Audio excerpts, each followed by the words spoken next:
வணக்கம் children, this is Malathi. நாம் இன்னைக்கு exercise 8.2 ல 6th sum பார்க்க போறோம். The time taken in minutes to complete a homework by 8 students in a day are given by 38, 40, 47, 44, 46, 43, 49 and 53. Find the coefficient of variation. அதாவது 8 மாணவர்கள் ஒரு நாளில் வீட்டு பாடத்தை முடிக்க எடுத்துக்கொள்ளும் கால அளவுகள் நிமிடத்தில் பின்வருமாறு கொடுக்கப்பட்டுள்ளது. 38, 40, 47, 44, 46, 43, 49, 53. இதன் மாறுபாட்டு கெழுவை காண்க. நமக்கு தெரியும் மாறுபாட்டு கெழுவோட formula sigma by X bar into 100 அப்படிங்கிறது. அதாவது ஒரு 8 மாணவர்கள் அவங்களோட ஹோம்ஒர்க்கை கம்ப்ளீட் பண்றதுக்கு எடுக்கக்கூடிய நிமிஷங்களை தான் நமக்கு கொடுத்துருக்காங்க. அதனுடைய மாறுபாட்டு கெழுவை கண்டுபிடிச்சு சொல்லுங்க அப்படின்னு இருக்காங்க. நம்ம முதல்ல இந்த மாறுபாட்டுகளை கண்டுபிடிக்கணும்னா நமக்கு ஸ்டாண்டர்ட் டீவியேஷன் அதுக்கப்புறம் மீன் இது ரெண்டும் வேணும். அதாவது திட்ட விளக்கமும் சராசரியும் இருந்தால் தான் நம்ம இந்த ஃபார்முலால சப்ஸ்டியூட் பண்ணி போட முடியும் இல்லைங்களா? அதனால முதல்ல சராசரி கண்டுபிடிக்க போறோம். எத்தனை மாணவர்கள்னு சொன்னாங்க? 8 மாணவர்கள்னு எண்ணிக்கையில சொன்னாங்க. ஸோ n is 8 அப்படின்னு எழுதிட்டோம். நம்ம சராசரி எக்ஸ் பார் கண்டுபிடிக்கணும்னா இதெல்லாம் ஆட் பண்ணி 8 ஆல டிவைட் பண்ணணும் இல்லைங்களா? நம்ம எழுதும் போதே ஏறு வரிசையில் எடுத்து எழுதிக்கலாம். 38 பிளஸ் 40 பிளஸ் 43 பிளஸ் 44 பிளஸ் 40 எழுதிட்டு ஆட் பண்ணிக்கிறோம் by 8 அப்படின்னு டிவைட் பண்ண போறோம். ஸோ இது 360 இதோட டோட்டல் கிடைக்குது by 8 4 வாட்டி 32 அப்புறம் மீதி 4 வரும் 5 வாட்டி 40 வரும். ஸோ எக்ஸ் பார் அதாவது சராசரி 45 நம்ம கண்டுபிடிச்சோம். இப்போ ஃபர்ஸ்ட் பாருங்க இதுல எக்ஸ் இந்த ஏர் வரிசையிலே தான் நீங்க எழுதி வச்சிருக்கோம். இது அப்படியே ஒண்ணும் கீழே ஒண்ணு எழுத போறோம். எப்படி அப்படின்னா 38 40 43 44 46 47 49 and 53 one below the other எழுதிட்டு எதுக்காக இதை எழுதுறோம் அப்படின்னா நம்ம ஸ்டாண்டர்ட் டீவியேஷன் திட்ட விளக்கம் கண்டுபிடிக்கணும் இல்லைங்களா? அதுக்காக இந்த டேபிள் போட்டுட்டோம். d is நம்ம x பார் வந்து ஒரு முழு எண்ணாக கண்டுபிடிச்சதுனால இது ஆக்சுவல் மீன் மெத்தட் அதாவது கூட்டு சராசரி முறையில நம்ம இந்த ஸ்டாண்டர்ட் டீவியேஷன் திட்ட விளக்கம் கண்டுபிடிக்க போறோம். So x minus x bar is b. அப்புறம் நமக்கு d ஸ்கொயர் வேணும். நமக்கு இந்த ஸ்டாண்டர்ட் டீவியேஷன் கண்டுபிடிக்கிற formula sigma is root of summation d square by n அப்படின்னு கண்டுபிடிச்சுக்கலாம்.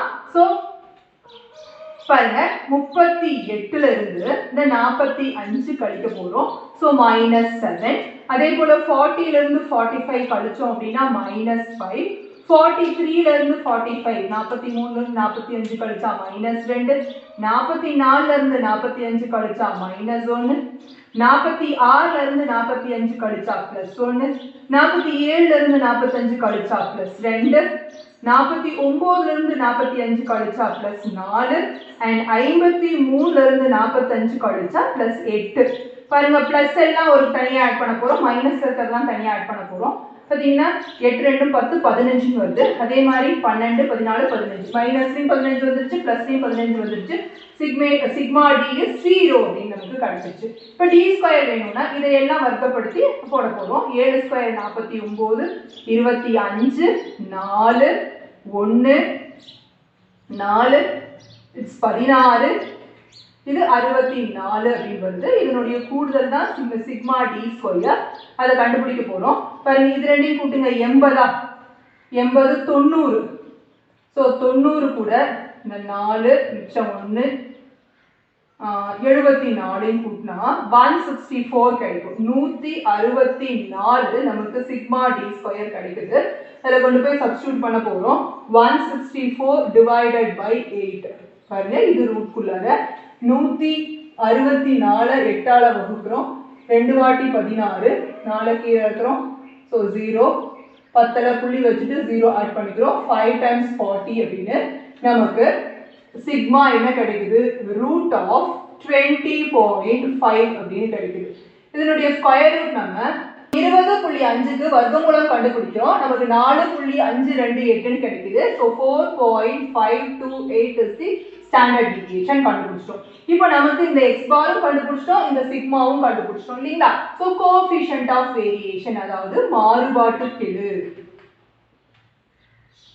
அப்படின்னு அதனோட ஃபார்முலா முதல்ல எழுதிக்கிறோம். மாறுபாட்டுக்கெழு சமம் சிக்மா பை எக்ஸ் பார் பெருக்கல் 100% அப்படின்ட்டு இதனோட வேல்யூஸ் எல்லாம் சப்ஸ்டிட்யூட் பண்ண போறோம். 4.528 அப்படின்னு இந்த ஸ்டாண்டர்ட் டீவியேஷன் போட்டோம். எக்ஸ் பார் நமக்கு 45 அப்படின்னு கிடைச்சது இன்டூ 100%. இப்போ இதை 100ஆல பெருக்கும்போது 452.8 by 45% அப்படின்னு கிடைக்குது.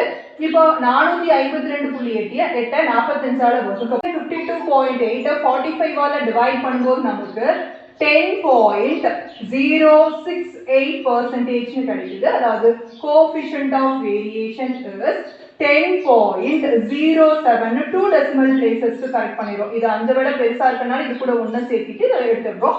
percentage அப்படின்னு கிடைக்குது. அதாவது மாறுபாட்டுக்கெழு நமக்கு coefficient of variation 10.07% கிடைக்குது. இதுதான் final answer. Seventh question, the total marks scored by two students, Satya and Vidya, in 5 subjects are 460 and 480 with standard deviation 4.6 and 2.4 respectively.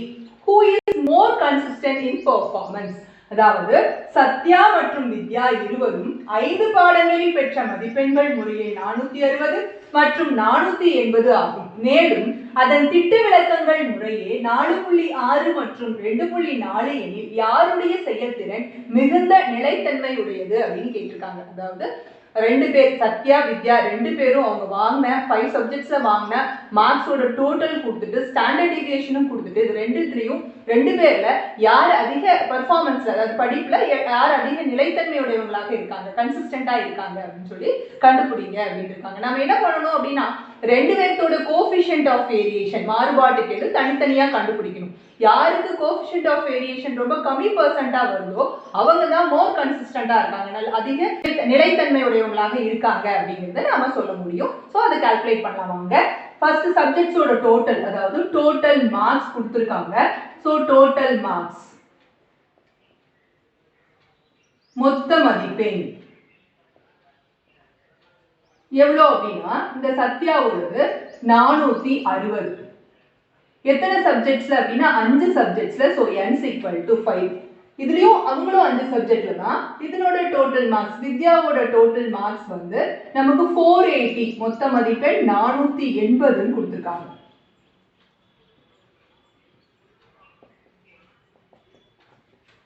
அப்புறம் இதுல நமக்கு இப்படி கொடுத்தா உடனே அதனுடைய மீன் கண்டுபிடிக்க முடியும். அதாவது சராசரி எப்படி அப்படின்னா 460 5ஆல் வகுத்து போடலாம். சோ 92 இவங்களுடைய சராசரி. இவங்களோட அதாவது வித்யாவோட சராசரி கண்டுபிடிக்கணும்னா 480 நாம 5ஆல டிவைட் பண்ணோம் அப்படின்னா 96 கிடைக்குது. ஓகேங்களா? சோ ரெண்டு பேர்த்தோட மீனும் சைமல்டேனியஸா கண்டுபிடிச்சிட்டோம். இவங்களோட ஸ்டாண்டர்ட் டீவியேஷன் 4.6. சத்யாது திட்ட விளக்கம் 4.6ம் நம்ம வித்யாவோட திட்ட விளக்கம் 2 மார்க்குடைய திட்ட விளக்கம் 2.4ம் கொடுத்திருக்காங்க. இப்போ இதுக்கு CV அதாவது கோஎஃபிஷியன்ட் ஆஃப் வேரியேஷன் கண்டுபிடிக்க போறோம்.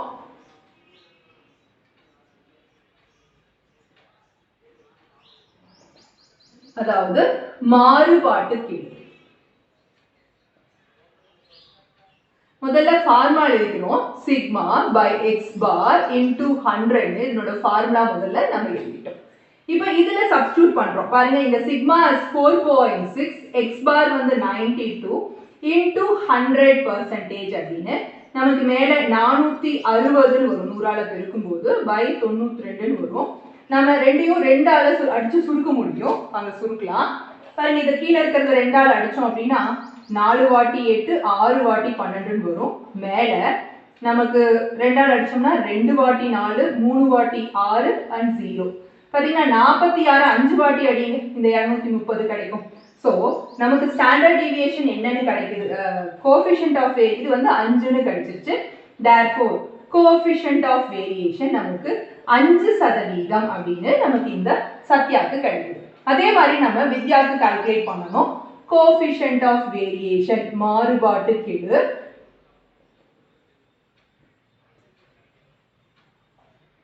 is sigma by x bar into 100% முதல்ல ஃபார்முலா எழுதிக்க போறோம். இதனோட சிக்மா வந்து 2.4, எக்ஸ் பார் நம்ம 96ன்னு கண்டுபிடிச்சிருக்கோம் இன்டூ 100%.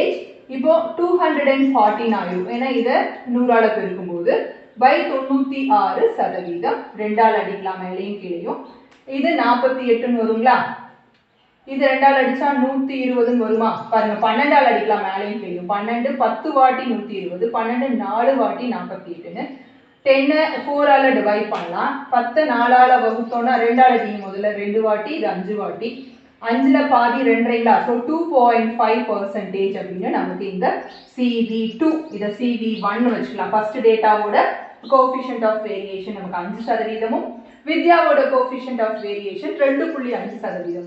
இது ரெண்டையும் கம்பேர் பண்ணும்போது இதனுடைய மாறுபாட்டு கெழு தான் ரொம்ப கம்மியா இருக்கு. யாருது அப்படின்னா வித்யாவோட தான் 2.5 இருக்கு, நமக்கு சத்யாது வந்து 5 அதிகமா இருக்கு. யாரு கம்மியான பெர்சன்டேஜ் இந்த கோஎஃபிஷியன்ட் ஆஃப் வேரியேஷன் வச்சிருக்காங்களோ அவங்க தான் அதிகமான கன்சிஸ்டண்டா இருப்பாங்க அப்படின்னு அர்த்தம். நிலைத்தன்மையோட அவங்களோட பெர்ஃபார்மன்ஸ்ல இருப்பாங்கன்னு அர்த்தம். ஸோ அதை ஆன்சரா எழுத போறோம். ஸோ வித்யாவின் செயல்திறன்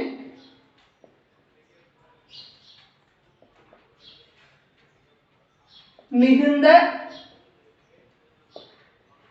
நிலைத்தன்மை உடையது அப்படின்னு தமிழ்லையும், அதே இங்கிலீஷ்ல Vidya is more consistent in performance. இதுதான் நம்மளோட ஃபைனல் ஆன்சர். 8th question.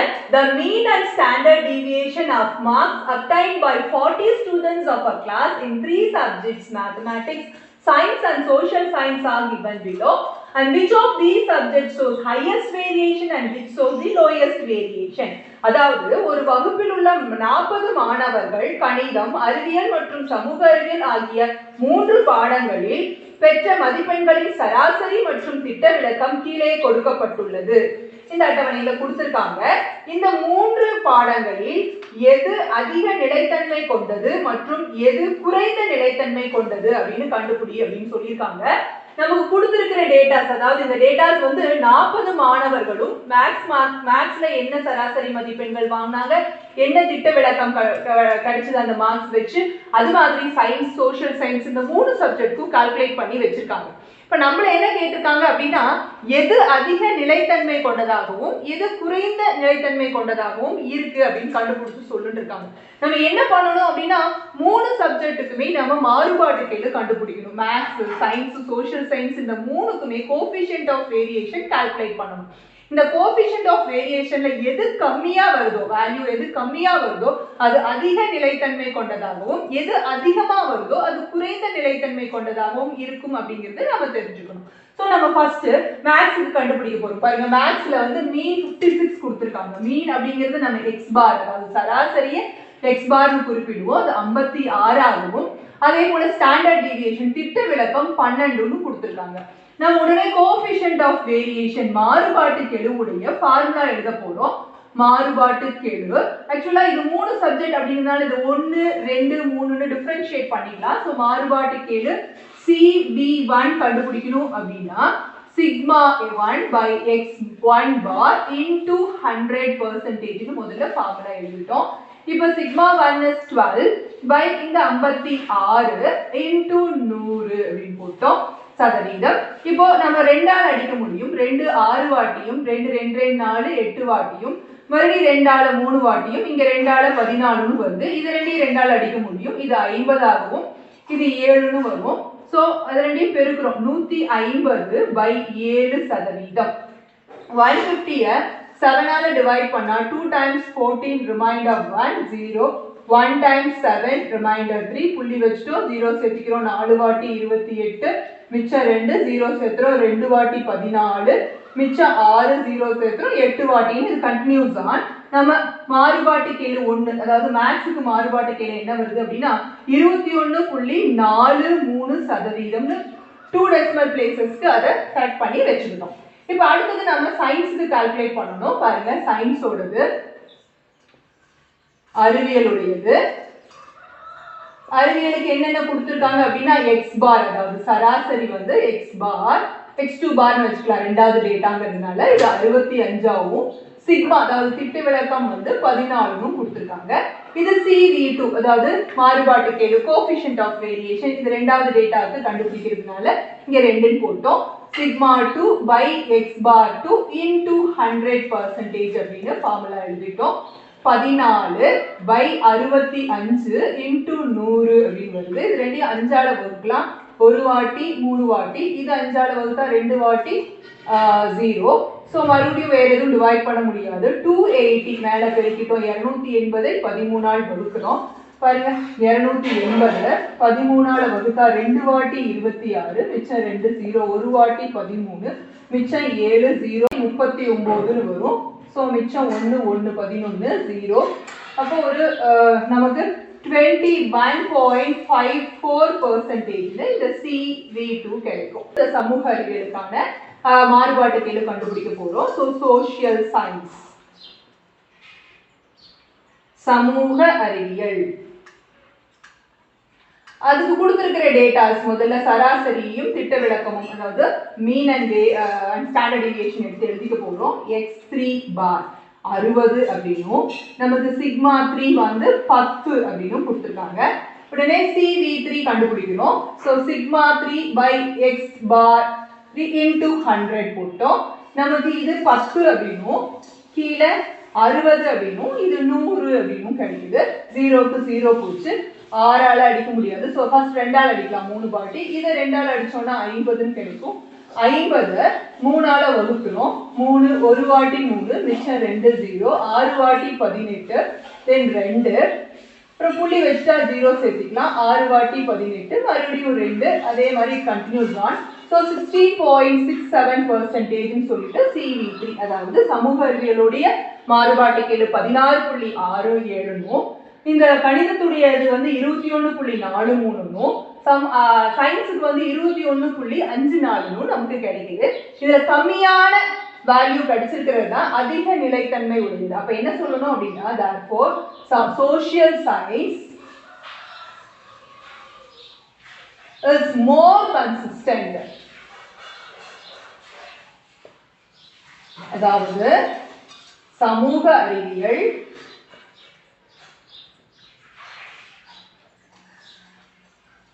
அதிக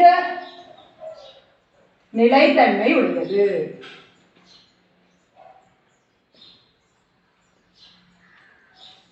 இதுல அதிகமானது அப்படின்னு பார்க்கும்போது பாத்தீங்கன்னா, இது ரெண்டையும் கம்பேர் பண்ணா இது ரெண்டும் 21, இதுவும் 21, பட் இது 4 3, இது 5 4, அப்ப இதுதான் அது பெரிய வேல்யூவா இருக்கிறது. அப்ப இது குறைந்த நிலைத்தன்மை உடையதாக இந்த சயின்ஸ் பாடம் இருக்கு. therefore science is less consistent. அதாவது அறிவியல் குறைந்த நிலைத்தன்மை உடையது அப்படின்னு ஆன்சர் எழுதிட்டோம். அவ்வளவுதான்.